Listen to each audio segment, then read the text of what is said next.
Star Trek, Mission to Horatius, Chapter 5, Welcome, with Reservations. When Sulu entered the bridge from the elevator, all was normal. The captain was in his command chair, frowning up at the bridge viewing screen.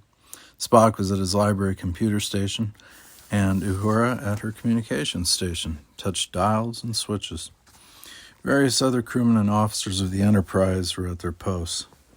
Kirk said, "Take the helm, Mr. Sulu. Mr. Chekhov has assumed your charge?" "Yes, sir. Ensign Chekhov is continuing to show Grang around the ship." Sulu relieved the junior helmsman and took his place. "Standard orbit again, Mr. Sulu, 20,000-mile perigee. We'll take a look at this, Mithra." Captain Kirk reached out to increase the magnification of the viewing screen. "Spock, what do the sensors tell us?" "Another Class M planet, Captain, almost identical to Neolithia." "Gravity?" "All but identical to that of Earth, Captain." Captain Kirk continued to increase magnification. A city, or at least a town, swam into view. He centered on it. "Well, at least we have some signs of population and some form of civilization here. What would you say, Mr. Spock?" "Very interesting, Captain. However, the term civilization is somewhat elastic." The captain looked at him. The Vulcan said blandly, "Walled towns, such as Jericho, were found on Earth as early as 9000 BC, Captain. But I would not exactly call the inhabitants of such Stone Age settlements civilized." "By the looks of that city on the screen, I would compare it to a Middle Ages town. We Vulcans hardly consider the period civilized." Captain Kirk emitted a slight snort and peered back at the screen. "You would seem correct at that. There are similarities to a medieval walled town. But let us look farther."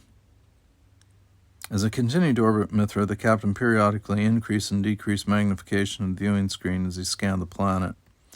Occasionally, new cities were picked up and submitted to closer scrutiny. They all seemed remarkably alike. "Comments?" Kirk said finally. Sulu said, "I get the impression they have a world government, Captain." "Why do you say that, Mr. Sulu?" "Because every town you've picked up is almost identical. Buildings that look considerably like the temples and palaces from the graphics I've seen of Middle Ages towns of Old Earth Europe, complete with what look like fortifications and drawbridges. The rest of the buildings a bit on the drab and run-down side. But each town so like the others that you'd think they were out of the same mold." Spock was nodding. "I agree. There would seem to be one central directing authority." The captain mused. "There is that one town, city really, considerably larger than any of the others. Possibly the world capital. Mr. Sulu, we will assume orbit over that metropolis." "Aye, aye, sir." "Lieutenant Uhura, open hailing frequencies." "Aye, aye, Captain. Sir." "Yes, Lieutenant." "They seem to have radio, a somewhat primitive radio, but lack more advanced communications." "See if you can raise someone, Lieutenant." "Yes, sir. I'm trying, sir." She continued to spin dials, touch buttons. Captain Kirk stirred impatiently at the long delay. Finally, Lieutenant Uhura said, "Captain, in the large temple below there would seem to be a radio station, not a public broadcasting station, but evidently a communications center. So far as I can detect, there are no viewing screens. They have not advanced, evidently, to television or videophone, just simple radio." Thank you, Lieutenant. Open communication if you can." Uhura spoke into a mic. After a long minute, she said, "Captain, I have someone." "Put it on my screen here." "Aye, aye, sir." Captain Kirk said into his command chair communication screen, "This is Captain James Kirk of the United Spaceship Enterprise, representing the United Federation of Planets. I wish to speak with someone in authority." The communicator spoke, and there were elements of both surprise and apprehension in the voice. This is Pater Delvin, brother of communications of the United Temple. How is this that you speak on the sacred airwaves?" Kirk said dryly, "Your sacred airwaves are radio waves and open to anyone with radio equipment, Pater Delvin. Please put me down in communication with your government or mayor or whatever he may be called locally." "You mean the Supreme Exarch?" There was an element of shock in the voice now. I suppose so, Kirk said impatiently. Whoever your top authority might be. Spock said, You'll recall, Captain, that Mithra was settled by religious dissidents who evidently fled here to escape what they considered persecution. Apparently the government is a theocracy. Thank you, Mr. Spock. The captain flicked the control switch, temporarily disconnecting his contact with the Mithran. Mr. Spock, put your sensors on this. Although our friend below hasn't even television at his command and won't be able to see us, there's no reason why we can't take a look at him. Yes, Captain. Throw it on the main viewing screen, Mr. Spock.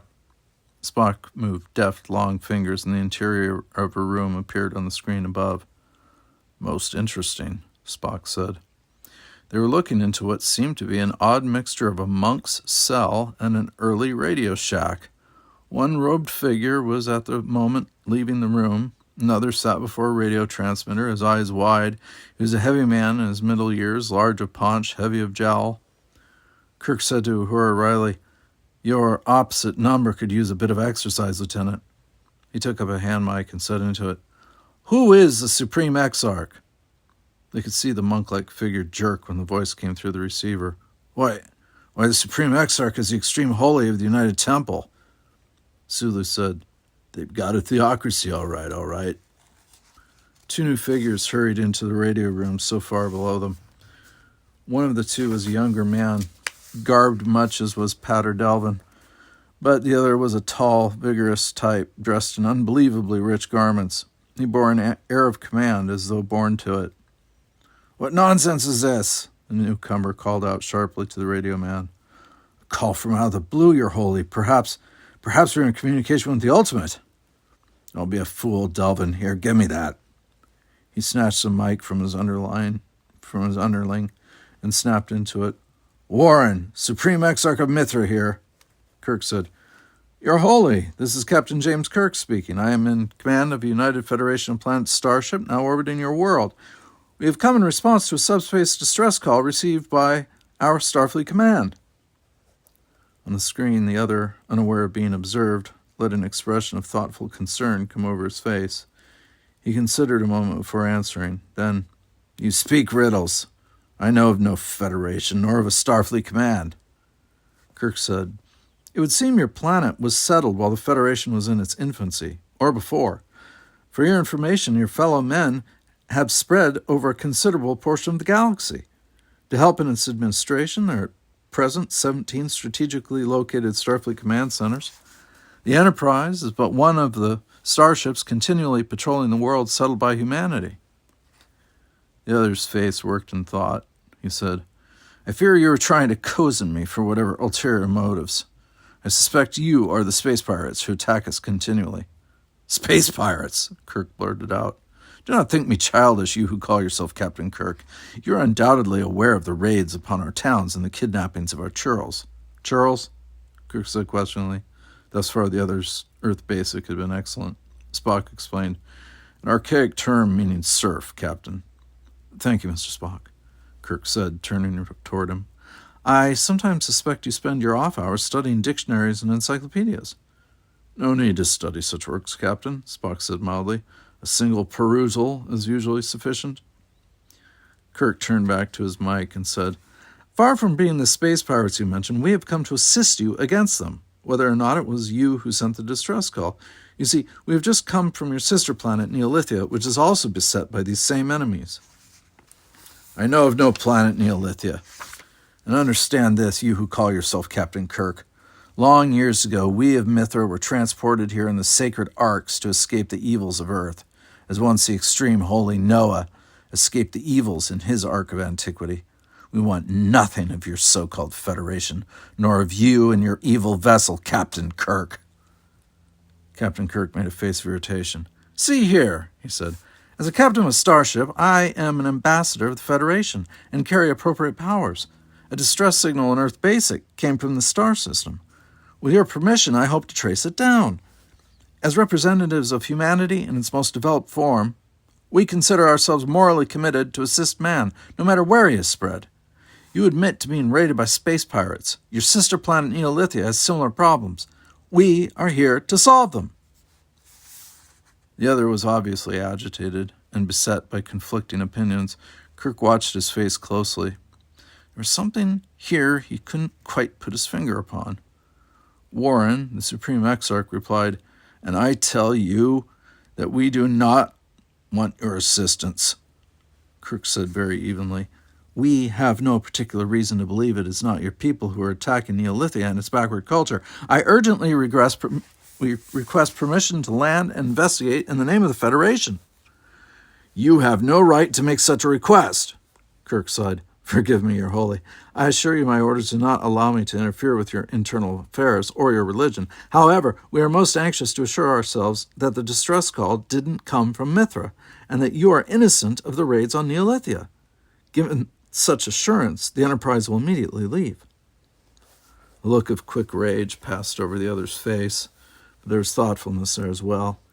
He was probably considering the potential strength of this starship from afar. "You still request permission to land in spite of what I have said?" "Yes, and to be received as fitting an ambassador of the Federation." Why, you have probably not even taken your anodyne." For the moment, Kirk was nonplussed. "Anodyne?" He shot a glance at Spock. The Vulcan shrugged. "It might be anything, Captain. In proper usage of medicine or elixir that relieves pain. For that matter, anything that relieves distress." "I know the definition," Kirk said impatiently.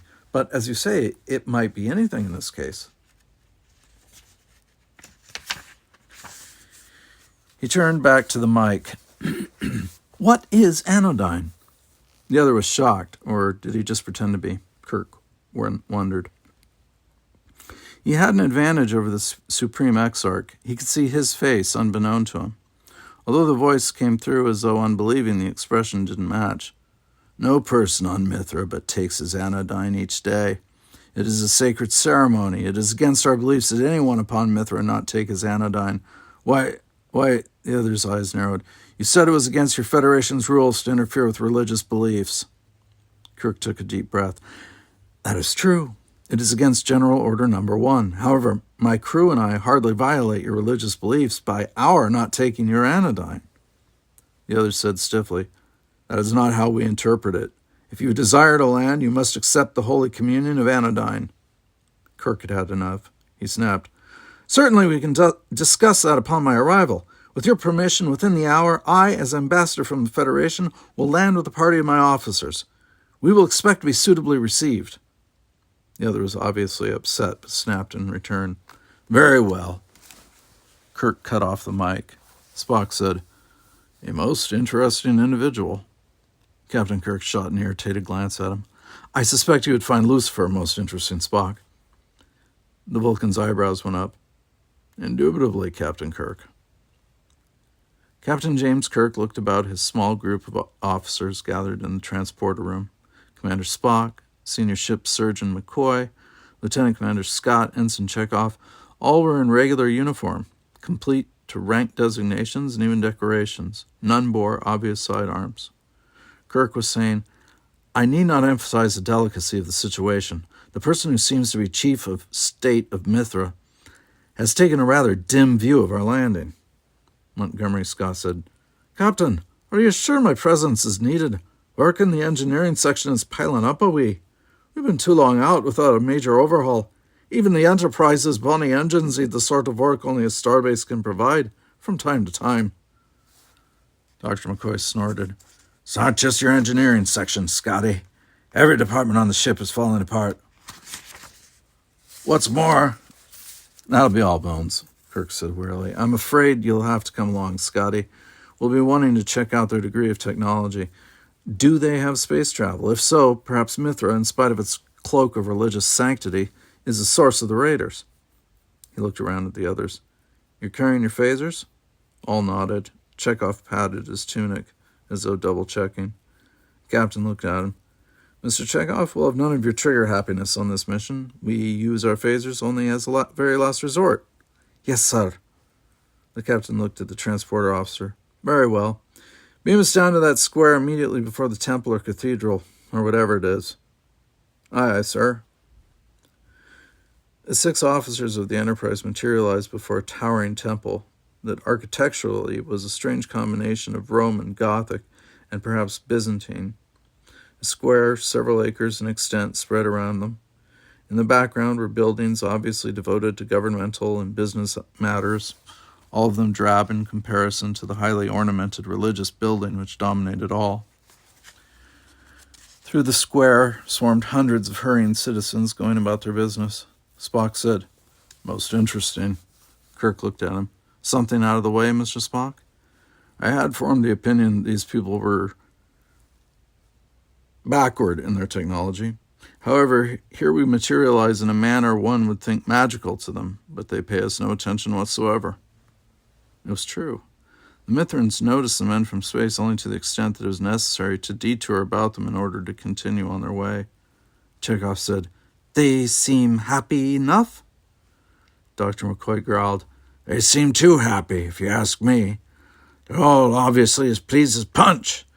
Given any average large group of people, you'll have some in a state of euphoria, some bored with the monotony of existence, and some will be down in the dumps.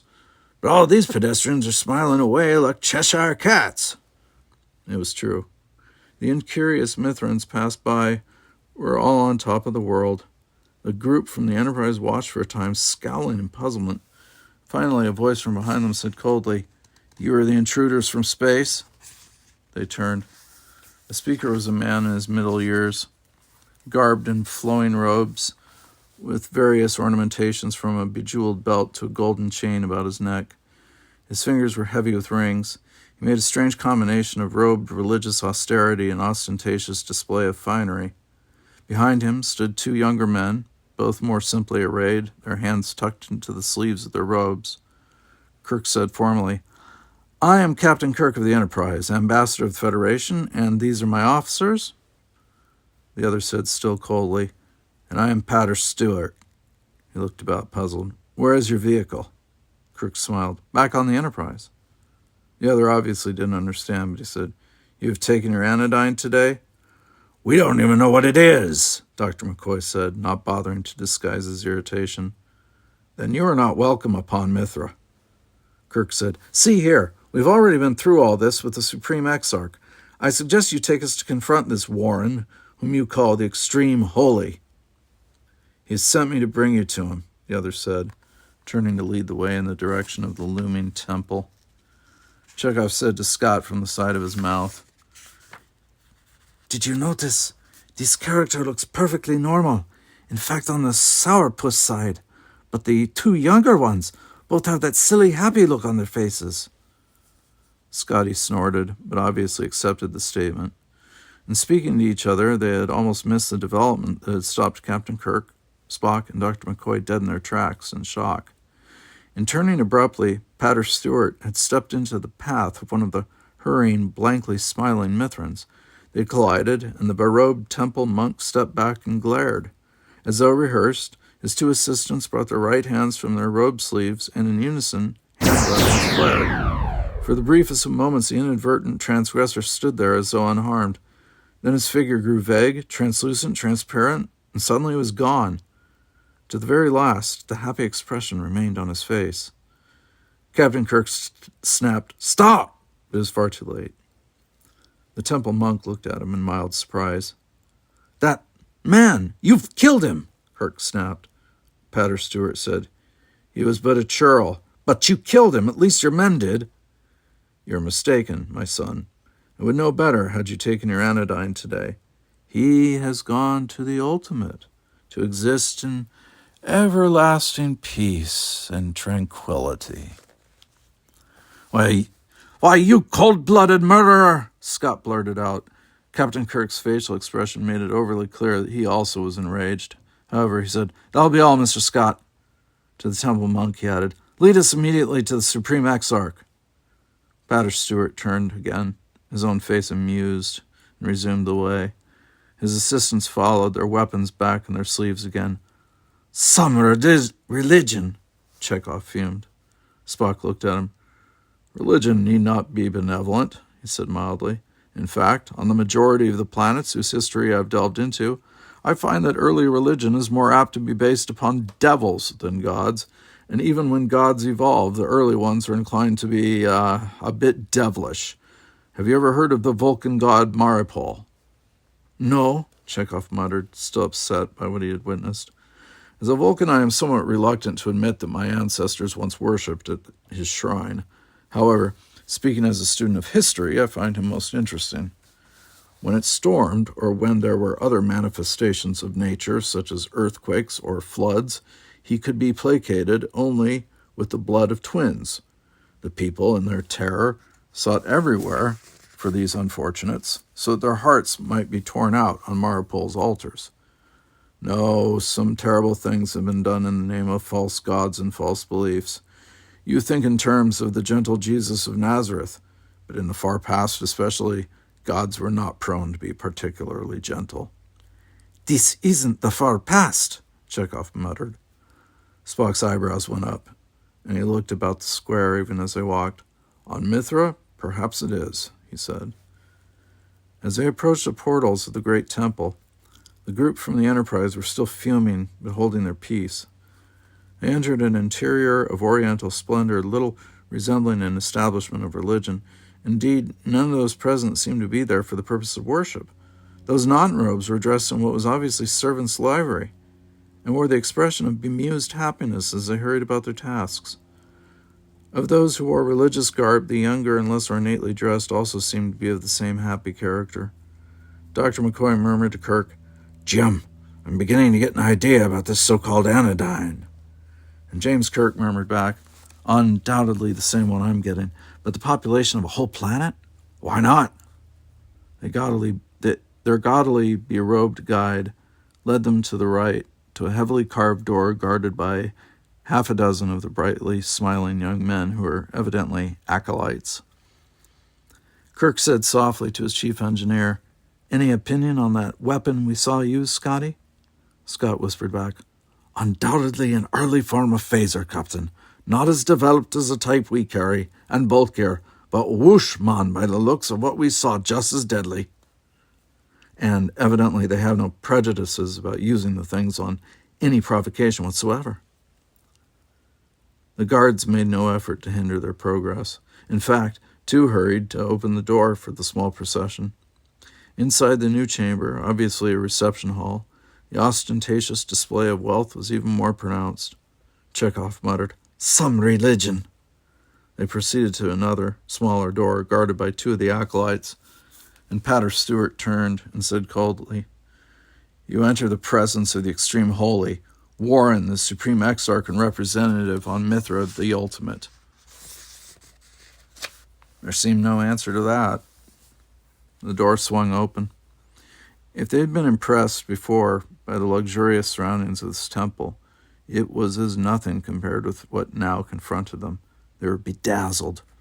He who had faced them, though unknown to himself at the time on the viewing screen of the Enterprise an hour earlier, now sat on what could only be termed a throne.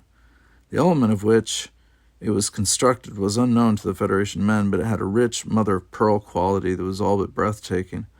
Standing around the throne were a score of the richly robed element that the Enterprise men were beginning to think of as the senior temple monks, as opposed to the younger, more simply dressed acolytes.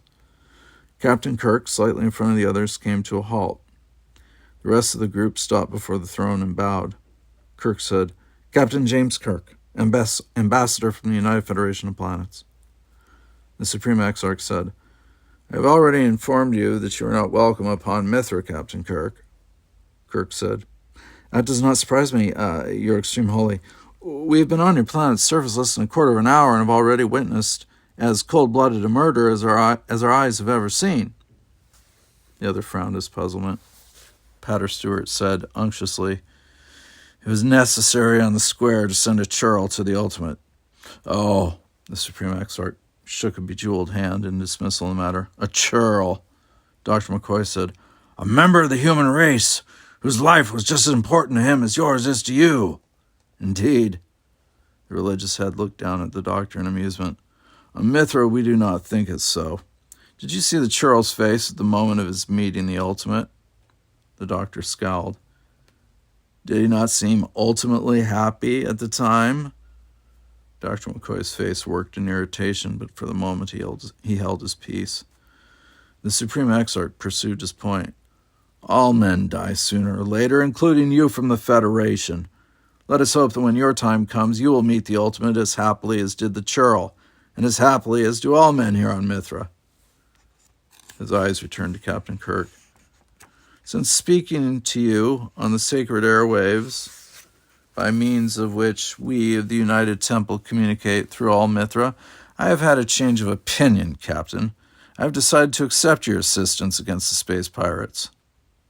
Kirk said suspiciously, "Ah?" The Supreme Exarch clapped his hands. "Refreshments for our guests." Two liveried servants scurried forward bearing trays, evidently of gold, holding highly ornamented goblets. The Supreme Exarch was served first. Then Kirk and the others from the starship took the proffered drinks courteously. The Supreme Exarch held up his goblet as though in a toast. "To your assistance against the space pirates," he said. Dr. McCoy snapped. "A moment, please." The enthroned religious head scowled. "You refuse my hospitality?" "Not at all," McCoy returned smoothly. "However, I am head of the medical department of the Enterprise, and as such I must check any food or drink we take on this planet that might affect us negatively." "You accuse me of attempting to poison you?" "Not at all. But every planet, no matter how seemingly identical to our own world, has its own local flora and fauna. Consequently, what might even be healthful for you, who've spent your whole lives on Mithra, might be dangerous to us." He unslung his medical tricorder, flicked a switch, and twisted a dial. Dr. McCoy's eyebrows went up, and he said blandly, "It is as I suspected. Is this what you've been calling anodyne?" "It is," the other rapped in return. "All must take their anodyne daily on Mithra. Not to do so is to interfere with our religious customs." Dr. McCoy snorted his opinion of that and turned back to Captain Kirk. "I would have to analyze it further in my laboratory on the ship. However, this drink contains a very effective hallucinogen related, I suspect, to what was once called lysergic acid diethylamide, or LSD-25, on Earth. Its use in the Federation has long been discontinued, even by medical authorities." Captain Kirk said to the Supreme Exarch, "Is this the cooperation you refer to? I note, by the way, that although your so-called churls and some of your younger temple monks seem to be under the influence of this hallucinogen, you, yourself, and your senior priests obviously don't take it." The other's eyes narrowed. "I did not mention cooperation, Captain Kirk. I said that I have decided to accept your assistance. For your information, when our ancestors first arrived here on Mithra, they brought few weapons, and, over the years, even many of these have fallen into disuse." Spock said, "Evidently a good many scientific discoveries have fallen into disuse on this planet. On the face of it, your culture is going backward rather than advancing. Your priesthood, which abstains from this anodyne, is not great enough to maintain a high level of science, and your drug-bemused churls haven't the intelligence." The Supreme Exarch's eyes hardened at that. He shook his head in rejection and turned back to Captain Kirk. "Now we require some of the weapons which you evidently have on your ship to repulse the space pirates whose raids have come ever more often, so I demand that you release such weapons to us." Kirk shook his head. "I wouldn't do that, even if Federation law allowed me to. Your government is obviously incapable of intelligent use of advanced tools of destruction. We would have no guarantee that you wouldn't use them against your own people, or against any future starships that might visit here." The Supreme Exarch turned his eyes to Ensign Chekhov. "My son," he said, "give me whatever weapons you bear on your person." And Chekhov stepped forward and put his phaser in the outstretched hand of the Mithran. On his face was a happy bemusement of those who had taken anodyne.